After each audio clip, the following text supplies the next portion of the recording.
Hello বন্ধুরা, কেমন আছো সবাই? আশা করছি সবাই খুব ভালো আছো। আমি অভিষেক, আর আমার এই চ্যানেলে আপনাদের সবাইকে সুস্বাগতম।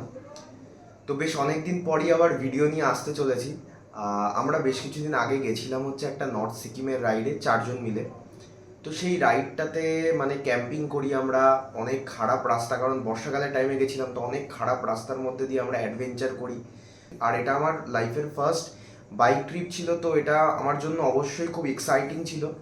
তো সব মিলিয়ে বেশ সুন্দর একটা মজা হয়। আমরা বেসিক্যালি মানে এখান থেকে শিলিগুড়ি যাই, শিলিগুড়ি অ্যান্ড দেন তারপরে সেলেরিগাঁও, ঋষিখোলা, সেখান থেকে গ্যাংটক, লাচুং, তারপরে সেখান থেকে 0 পয়েন্ট অ্যান্ড ইয়ামথাংয়ে ক্যাম্পিং। তো সব মিলিয়ে বেশ দারুণ একটা অ্যাডভেঞ্চার হয় আমাদের। আর এটা খুব কম বাজেটের মধ্যেও হয়ে গেছিলো। তো আমার একটু বাজেট বেশি লেগেছে, কারণ আমাকে কিছু ডকুমেন্টসের জন্য গাড়ি রেন্টও করতে হয় গ্যাংটক থেকে। সব মিলিয়ে বেশ একটা সব রকম অ্যাডভেঞ্চার আমি করে আসি। তো সেই টোটাল অ্যাডভেঞ্চারটা নিয়ে আমি একটা নর্মাল সিরিজ ক্রিয়েট করছি। তো সেটাই আপনাদের সাথে শেয়ার করছি, আশা করছি আপনাদের ভালো লাগবে। তো চলুন দেখা যাক তাহলে। আমার ব্যাগ সব গোছানো কমপ্লিট। তো একটা আমার রুকস্যাক যাচ্ছে, তার সাথে দুটো স্যাডেল ব্যাগ নেব। এটার মধ্যে একটা টেন্ট রয়েছে, আর এখানে লেগ গার্ডগুলো রয়েছে, হেলমেট, অ্যান্ড এইখানে যে জামা কাপড়গুলো রয়েছে এগুলো আমি পরে যাব। অ্যান্ড আমি একটা ছোট গ্যাস নিয়ে নিয়েছি, আমাদের 4 জন, তো 4 জনের রান্না করার জন্য যখন ক্যাম্পে থাকবো তখন লাগবে, তো সেই জন্য ওটা নিয়ে নিয়েছি। তো এই শ্যুটা আমি পরবো যাওয়ার সময়। আমাদের কিছুক্ষণ পরেই বেরোতে হবে, তো আমি তার জন্য সব প্যাকিং শুরু করবো এবার। হ্যাঁ, ঠিকঠাক আছে, আশা করছি সবই ঠিক আছে। আসছি তাহলে, সাবধানে থেকো। চলো, ঠিক আছে ঠিক আছে, চলো। So guys, finally north Sikkim রাইডের জন্য আমি বেরিয়ে পড়েছি। এখন যাব আমরা মধুদার দোকানে, যেখানে বাকিদের সাথে আমি মিট করব। সো মিট করে দেন আমরা ফুললি বেরিয়ে পড়ব। হোল নাইট রাইড করে আমরা শিলিগুড়ি পৌঁছানোর প্ল্যান করেছি। সো দেখা যাক কতটা সাকসেসফুল করা যায়। এই গরমের ওয়েদারটা কাটানোর জন্যই, আর নিজের মানসিক ওয়েদারটাও কাটানোর জন্য এই রাইড প্ল্যান। অনেক ঝামেলা মিটিয়ে, অনেক প্রবলেমের মধ্যে দিয়ে ছুটি বের করে ফাইনালি এই যাওয়া, মানে বহুত স্ট্রাগল, বহুত। মানে সবারই যখন কোনো রাইডে যাওয়া হয় ওয়ার্ক লাইফ ব্যালেন্স করে, মানে অন্যরকম।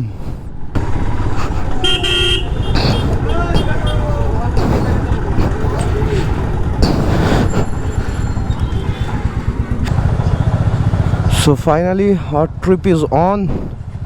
সামনে পাপ্পুদা আর অভিক রয়েছে, আর এই সাইডে রাজুদা আছে। আমরা গেটে আটকে রয়েছি, তো আমরা মধুদার দোকান থেকে এখন বেরোচ্ছি।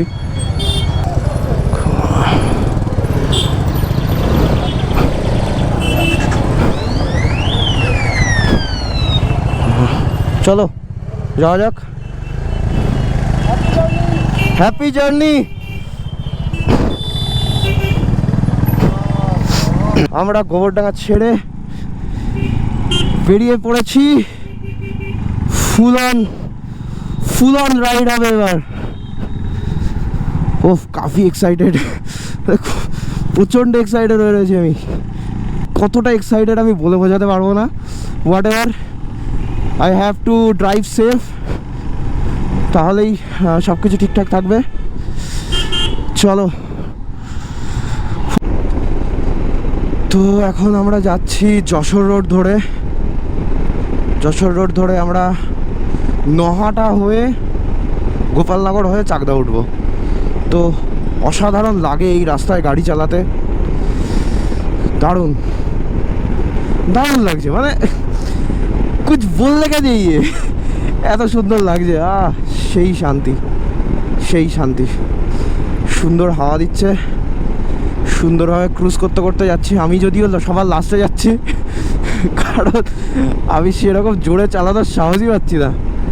রাজুদা আর পাপ্পুদা দুজনেই আগে চলে যাচ্ছে। তো যেভাবে গাড়ি আসছে, লাইটগুলো পড়ছে, চোখে রিফ্লেক্ট হয়, তো রাত্রেবেলা রাইড করতে একটু তো চাপ হয় আমার। তো আশা করি অসুবিধা হবে না। হচ্ছে সব কিছুর সব কাজ, সব রকম ঝামেলা, ঝঞ্ঝাট, প্রেশার সব কিছু দূরে ঠেলে এই রাইডটা করছি।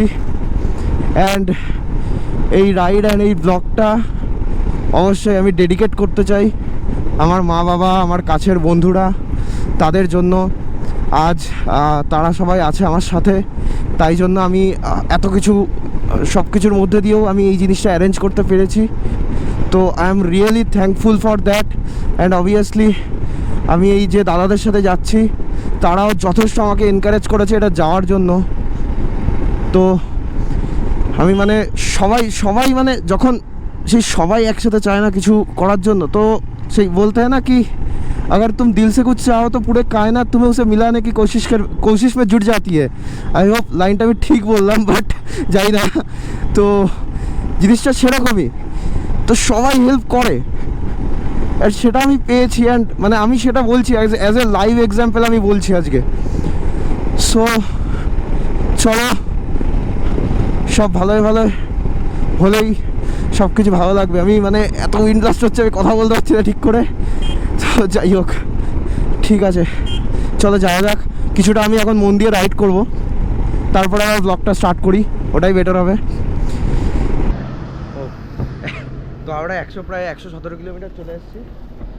আসার পর একটা ছোট দোকানে দাঁড়িয়েছি, যেখানে দাঁড়িয়ে এবার আমরা আমাদের ডিনারটা করে নেবো। ডিনার আমাদের আলুর পরোটা এনেছিলাম, আলুর পরোটা আর আলুর দম বাড়ির থেকে, তো সেটা খাবো। আর এখান থেকে চা বিস্কুট বগেরা কিছু খেয়ে তারপরে মোটামুটি আধ ঘন্টা 40 মিনিট মতো ব্রেক নেবো। তো 40 মিনিট মতো ব্রেক নিয়ে আবার বেরিয়ে পড়বো।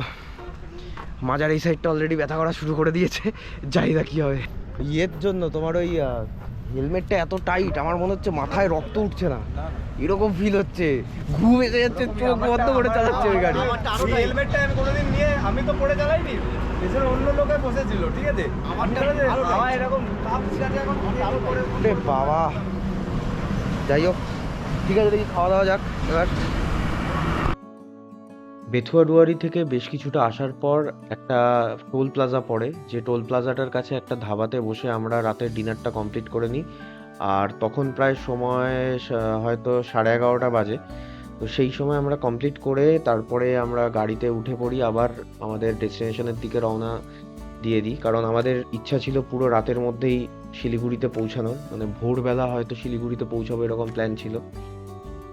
কিন্তু যেটা প্রবলেম হয় সেটা হচ্ছে যে যখন আমি গাড়িতে উঠি সেই সময় আমার যে মাইক্রোফোনটা ছিল ওটার একটা অ্যাডাপ্টার, সেটা গোপ্রোতে লাগাতে গিয়ে নষ্ট হয়ে যায়। অ্যান্ড তার জন্য পুরো সিলেরিগাঁও যাওয়া পর্যন্ত যত অডিও ছিল কিছুই ক্যাপচার হয়নি। বাট তাও তোমরা যে ভিউগুলো আছে সেগুলো অবশ্যই এনজয় করতে পারবে। আর রাতের বেলা দেখো, আমরা যে রাস্তা দিয়ে গেছিলাম সেখানে অত সেরকম কিছু ভিউ তো অবশ্যই পাওয়া যায় না। তো সেক্ষেত্রে আমি পুরো রাতের জায়গাটা দেখাচ্ছি না যে কেমনভাবে কি গেছিলাম। বাট হাইওয়ে ছিল, হাইওয়ে NH-34 ধরে আমরা গেছিলাম। তো অবশ্যই খুবই সুন্দর হাইওয়ে, কন্ডিশন খুবই ভালো। মানে এই রাস্তাটা এখন এতটাই সুন্দর হয়ে গেছে, আমি যত আগের ব্লগে দেখেছি যে অতটা ভালো ছিল না, বাট এখন এতটাই ভালো হয়ে গেছে যে শিলিগুড়িতে রাতারাতি পৌঁছে দিতে পারে এই রাস্তাটা, ঠিক আছে? তো সেইভাবেই আমরা এই রাস্তা দিয়ে যাই এবং আমরা মোটামুটি ক্রুজ করতে থাকি, ওই 190 এরকমভাবেই আমরা ক্রুজ করতে করতে যাই সবাই মিলে। তো খুব একটা অসুবিধা হয়নি, বেশ কিছু লরি চলে রাত্রেবেলা, তো সেগুলোর জন্য অতটাও সমস্যা হয়নি। বাট আমরা ভালোভাবেই বেশ ভোর দিকে পৌঁছাই। প্রায় 2 ঘন্টা রাইড করার পর আমরা ফাইনালি রায়গঞ্জ ঢুকে গেছি। আমরা রায়গঞ্জের একটা হাইওয়ের সাইডে একটা জায়গায় দাঁড়িয়েছি গাড়িতে চেন লুপ করার জন্য, আর একটু রেস্টও নেব, নিয়ে তারপরে আবার বেরিয়ে পড়বো। এবার ডাইরেক্ট গেলে এবার পুরো শিলিগুড়ি ঢুকবো, সেটাই। রাজুদা, আর কতক্ষণ? আর তো কিছু সময় লাগবে। 5 ঘন্টা, এখনো 5 ঘন্টা?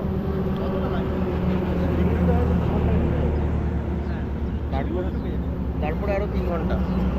তো এখনো জার্নি বাকি, সারা রাত ঘুম হয়নি। রাজুদা, ঘুম পাচ্ছে তোমার? বলো না, আমারও ঘুম পাচ্ছে না, ফুল অন এনার্জি আমাদের সবার এখন। তো ঠিক আছে, তাহলে আবার রাস্তায় চলতে চলতে দেখা হোক।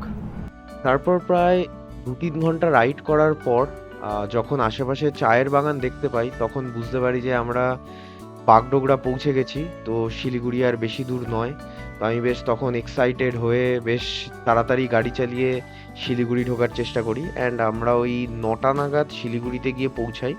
বাট শিলিগুড়িতে অনেক জ্যাম থাকায় আমাদের ওখানেই প্রায় আধা ঘন্টা 1 ঘন্টা বেরিয়ে যায়। তো সেটা পার করে আমরা যাই হচ্ছে একটা পেট্রোল পাম্পে, সেখান থেকে ফুল ট্যাঙ্ক করাই। তারপরে গাড়ির কিছু একবার চেক করিয়ে নিই যে গাড়িতে কোনো প্রবলেম আছে নাকি। সেইগুলো চেক করিয়ে চেনটাকে একটু ঢিলা করিয়ে আমরা ধরে ফেলি কেবক রোড।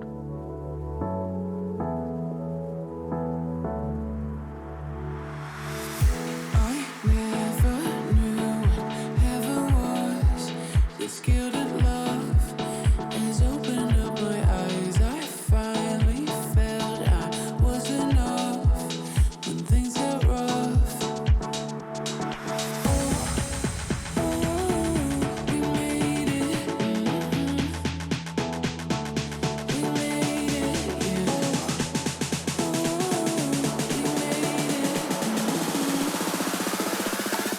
We made it.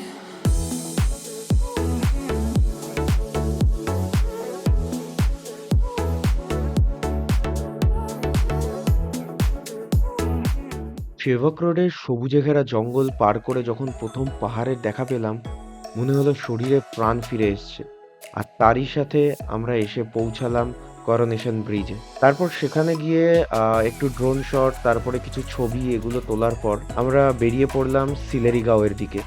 যাওয়ার পথে চারিধারে যে সবুজে ঘেরা চায়ের বাগানগুলো ছিল সেগুলো তখন জাস্ট অসাধারণ লাগছিল। আর মানে তখন আমি এতটা এক্সাইটেড হয়ে গেছিলাম এই জিনিসগুলো দেখে। একটা জিনিসও আমি লক্ষ্য করলাম যে চা বাগানের মধ্যে সেই ছায়া গাছগুলোকে, যেগুলো কিনা ছোটবেলায় পড়েছিলাম যে ব্যবহার হয় যাতে করে সূর্যের আলো ডাইরেক্টলি চা পাতার উপর না পড়ে, আর তারপরে জলগুলোও যে অনেক জল যদি জমে যায় সেগুলোকেও শোষণ করে নেয়। তো সেই জন্য এই ছায়া গাছগুলো ব্যবহার হতো। তো সেই জিনিসটার অ্যাকচুয়াল ইউজটা এই যাওয়ার পথে যেতে যেতে আমি লক্ষ্য করছিলাম। তো যেহেতু এটা প্রথমবার আমার পাহাড়ে ওঠা, তো গাড়ি নিয়ে আমাকে এই পাহাড়ের টার্নিং গুলো নিতে বেশ বেগ পেতে হচ্ছিল। প্রথম বেশ কিছুক্ষণ খুব অসুবিধা হয়েছে। মানে আমি তো টার্নিং গুলোতে গাড়িটাকে স্লো করে দিচ্ছিলাম, আর মানে স্লো হলেই মনে হচ্ছিল এই গাড়িটা পড়ে যাবে। কিন্তু আস্তে আস্তে সামনে আমার পাপ্পুদা ছিল, তো পাপ্পুদাকে আমি লক্ষ্য করলাম যে সে কিভাবে গাড়ি চালাচ্ছে, অ্যান্ড পুরোপুরি টায়ারের যে ফুটপ্রিন্টটা ছিল সেটাকেই পুরো ফলো করা শুরু করলাম। তারপরে আস্তে আস্তে দেখলাম যে টার্নিং গুলোতে যখন আমি পুরোপুরি মোশন নিয়ে এগোচ্ছি তখন বেশ সুন্দরভাবে আমি চলে যেতে পারছি। তো আস্তে আস্তে যখন বুঝতে পারলাম জিনিসটা, তখন ভয়টা কেটে গেল, অ্যান্ড সাথে সাথে সুন্দরভাবে আমিও বাকি সবার মতো চালিয়ে যেতে থাকলাম।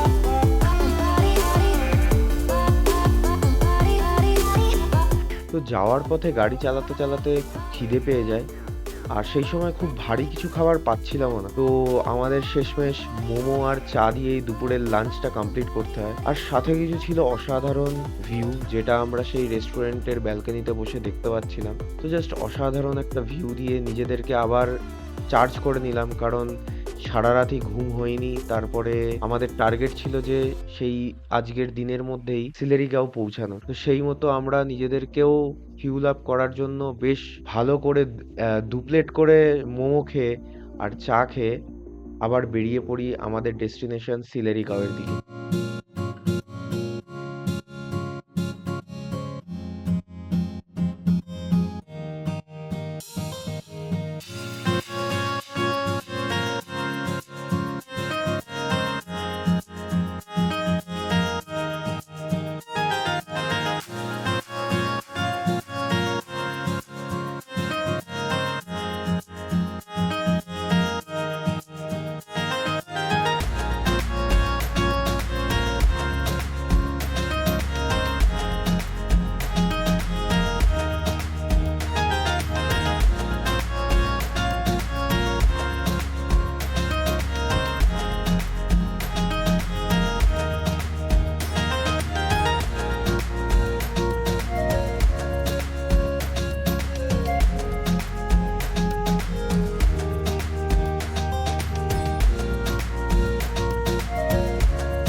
অপূর্ব দৃশ্য উপভোগ করতে করতে কখন যে ১-১.৫ ঘন্টা বেরিয়ে গেছে আমরা টেরই পাইনি।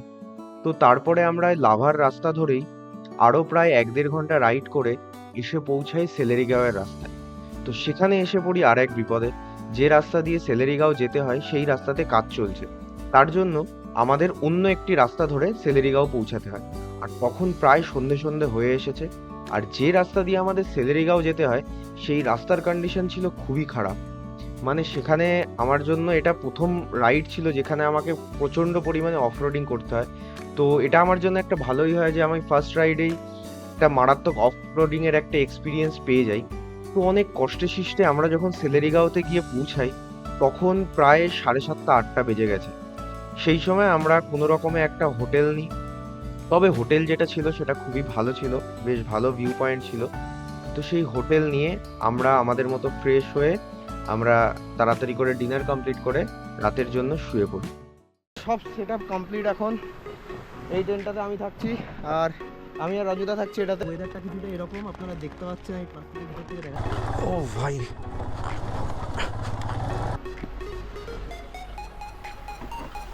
ওই কোটি কোটি টাকা তো করবা, বুঝে রাখবা, ঠিক আছে? ওইগুলো করা যাবে না, ঠিক আছে? এইটা